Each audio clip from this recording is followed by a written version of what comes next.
ઓમ શાંતિ. આજે આપણે એક એવી પ્રેરણાદાયક વાર્તા સાંભળીશું, અથવા તો કહીએ કે એક એવો પ્રસંગ સાંભળીશું જેના પરથી આપણને કંઈક વિશેષ પ્રેરણા મળે છે. એક યુવાન હતો, એ ભગવાનનો બહુ પરમ ભક્ત હતો અને હંમેશા કોઈ પણ કાર્ય કરતા પહેલા એ પરમાત્માને યાદ કરવાનું નહોતો ભૂલતો. હંમેશા પરમાત્મા એમની સાથે છે એવો એ અનુભવ કરતો. પૂજા પાઠ અર્ચના જે પણ વિધિ વિધાન છે એ બધું જ દિલથી કરતો અને એના ફળ સ્વરૂપે એને એવી સિદ્ધિ પણ મળી હતી કે જ્યારે એ થોડુંક ચાલવા માટે નીકળતો ત્યારે એને અનુભવ થતો કે પરમાત્મા મારી સાથે છે. ખાલી અનુભવ જ નહીં, પરંતુ એ સમુદ્ર કિનારે જ્યારે ચાલવા જતો ત્યારે રોજ એ જોતો કે જેમ માટીમાં એના 2 પગલા પડે છે એવી રીતે સાઈડમાં બીજા પણ 2 પગલા પડી રહ્યા છે. એ ભગવાન સાથે વાત કરતો કે હે પ્રભુ, તમે હંમેશા મારી સાથે છો એવું મને લાગે છે. ભગવાનનો પણ જ્યારે જાણે કે એને અવાજ સંભળાતો હોય એવું લાગતું કે હા બેટા, હું તારી સાથે જ છું. આવો નિત્ય અને અનુભવ થતો. પરંતુ એકવાર શું થાય છે કે એની પર કોઈ પરિસ્થિતિ આવે છે, કંઈક એવી પરીક્ષા આવે છે કે જેના કારણે આજે ઉદાસ છે. અને ઉદાસ છે છતાં પણ એ વિચારે છે કે ભગવાન આજે મારી સાથે હોય એવું મને કેમ અનુભવ નથી થતો. એ રોજ પોતાના નિત્યક્રમ પ્રમાણે સમુદ્ર કિનારે એનું ઘર હતું, એટલે સમુદ્ર કિનારે એ ચાલવા જતો. તો આજે ચાલવા જાય છે તો જોવે છે કે એ ચાલીને પાછળ વળીને જોવે છે તો એને 2 પગલા જ દેખાય છે.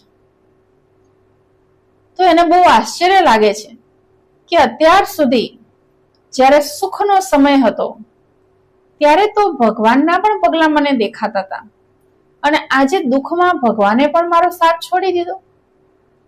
એણે ભગવાનને ફરિયાદ કરતા કહ્યું કે હે પ્રભુ, સંસારના માણસો તો છે જ એવા કે સુખમાં બધા સાથી છે અને દુઃખમાં બધા છૂટી જાય છે, પણ તમે તો દુઃખીઓના સહારા છો, તમે તો તારણહારા છો, અને તમે પણ આવું કર્યું. તમે મારી સાથે આવું કેવી રીતે કરી શકો? સુખમાં તો તમે મારી સાથે સાથે ચાલતા હતા, તમારા 2 પગલા મને રોજ દેખાતા હતા, અને આજે જ્યારે કંઈક દુઃખની પરિસ્થિતિ આવી ત્યારે તમે મારી સાથે નથી, તમારા પગલા મને નથી દેખાતા. આવું કેમ પ્રભુ? આવી ફરિયાદ કરતો તો એ વ્યક્તિ. એટલામાં એને એક અવાજ સંભળાય છે કે હે બાળક, તું જે અત્યારે આ પગલા જોઈ રહ્યો છે ને, હા બરોબર છે કે પહેલા તને 4 પગલા દેખાતા હતા, 2 તારા ને 2 મારા, પરંતુ હવે તને 2 જ પગલા દેખાય છે. એ 2 પગલા તું જે જોઈ રહ્યો છે એ 2 પગલા કોના છે? ધ્યાનથી જો, એ તારા નથી, એ પગલા મારા છે. તને મેં ખોળામાં ઉઠાવી લીધો છે. દુઃખની પરિસ્થિતિમાં હું તારો સાથ નથી છોડી રહ્યો, પરંતુ તને એકલો ચાલવા પણ નથી દેતો. સુખમાં તો તને એકલો ચાલવા પણ દઉં છું, પરંતુ દુઃખમાં તો હું તારી સાથે ને સાથે જ રહું છું. જ્યારે આવું કહે છે ભગવાન, ત્યારે એ વ્યક્તિને પશ્ચાતાપ થાય છે કે અરે, મનુષ્યોની જેમ મેં પણ ભગવાનની ઉપર અવિશ્વાસ કર્યો કે ભગવાન મારું નથી સાંભળતા. ભગવાન જેટલું સાંભળે છે ને એટલું તો બીજા કોઈ વ્યક્તિ આપણું સાંભળી શકે નહીં. પરંતુ એવી વિપરીત પરિસ્થિતિઓમાં જ્યારે આપણે પોતે ઉદાસ થઈ જઈએ ત્યારે આપણી એક ક્ષમતા નથી હોતી, શક્તિ નથી હોતી કે ભગવાનના સાથનો આપણે અનુભવ કરી શકીએ. કારણ કે જે આપણને દુનિયામાંથી મળ્યું છે, દુઃખ દર્દ દગો જે પણ મળ્યું છે એ જ આપણા મગજમાં ચાલી રહ્યું છે, અને આપણે જે મગજમાં જે વિચારોમાં ચાલી રહ્યું છે એ જ આપણે પરમાત્મા માટે પણ વિચારી લઈએ છીએ. જેમ પેલો વ્યક્તિ જ્યારે સુખમાં હતો અને રોજ પરમાત્માને યાદ કરતો હતો, ત્યારે પરમાત્મા માટે પણ પોઝિટિવ વિચારો હતા એના, કે પરમાત્મા મારી સાથે જ છે. તો એને અનુભવ થતો હતો, વિચારોના કારણે એને અનુભવ થયો કે પરમાત્મા મારી સાથે છે, મારી સંગાથે છે. અને એટલે સુધી કે એને બે પગલા પણ દેખાતા હતા કે ભગવાન મારી સાથે સાથે ચાલી રહ્યા છે. રેતમાં જાણે પગલા પડે છે ને અદ્રશ્ય થઈ જાય છે, એવું એને દ્રશ્ય દેખાતું હતું.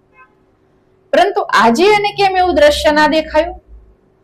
કારણ કે એનો પોતાના મનનો વિશ્વાસ ડગી ગયો, એટલા માટે એને એવો અનુભવ ના થયો.